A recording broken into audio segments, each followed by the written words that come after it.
We are the Court of Owls, and we require more than words.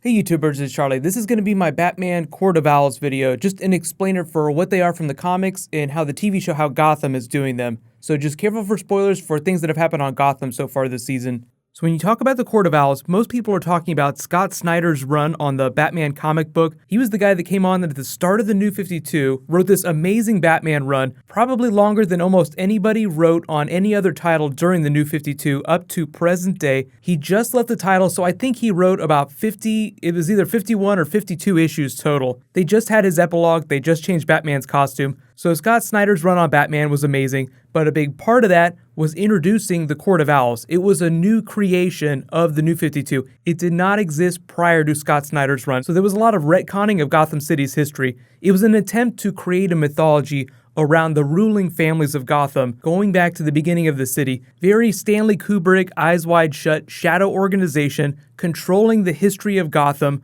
for centuries. So what the TV show has done is it's just introduced that via this mask here and what it's calling the white-haired woman. That's all she was referred to on IMDb, so we don't have a name for her yet.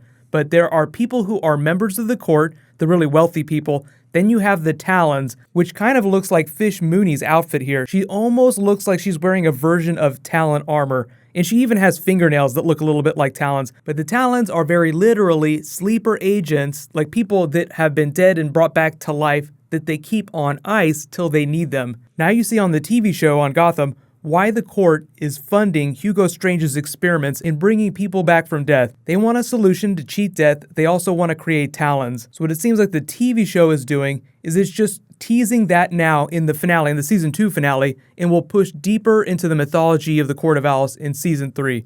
So it's pretty cool. I'm pretty happy the TV show's doing it. It seemed like they were taking their time, but now we understand, like they just wanted to spend most of season 3 on that, so they had to build up to it through Hugo Strange, and that's how they're explaining the death of Bruce's parents. They went against the court, so the court took action and got rid of Thomas Wayne. That is somewhat canon to the comics, so even though they changed a lot on the TV show, they changed a lot of names, they changed a lot of the way the characters look, they are doing comic book things. If you want to read that original Court of Owls run, the storyline is actually called Night of the Owls, but I believe they just collected Volume 1 of the New 52 Batman run and just called it Court of Owls. So you can buy that too, you can buy the collected edition.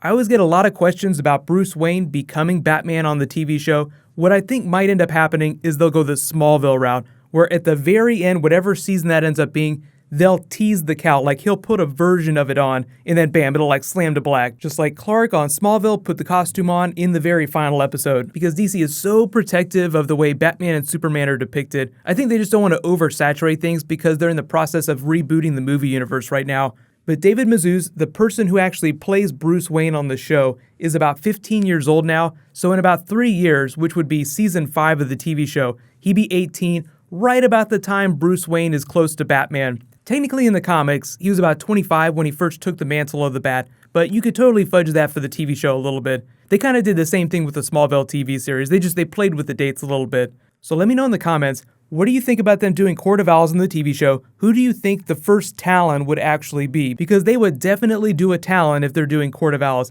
And do you think that Warner Brothers will ever let them do the cape and cowl on the TV show, even if it's in the very final episode? I think that would be a totally fair compromise. Normally, they don't let them do movie things on the TV shows, but I think in a case like this, where it's just like a brief one-off thing where it's like, okay, the show's going away, so we're going to go out with a big black bat. I think it would totally work.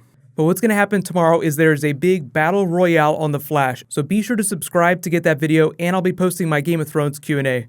While you guys wait for my next video to post, you can click here to learn all about the Harley Quinn spin-off movie. It's going to be a Suicide Squad spin-off, all-girl team-up. And you can click here for my Game of Thrones video from last night. Thank you so much for watching, everybody. Let's high five. I'll see you guys tonight.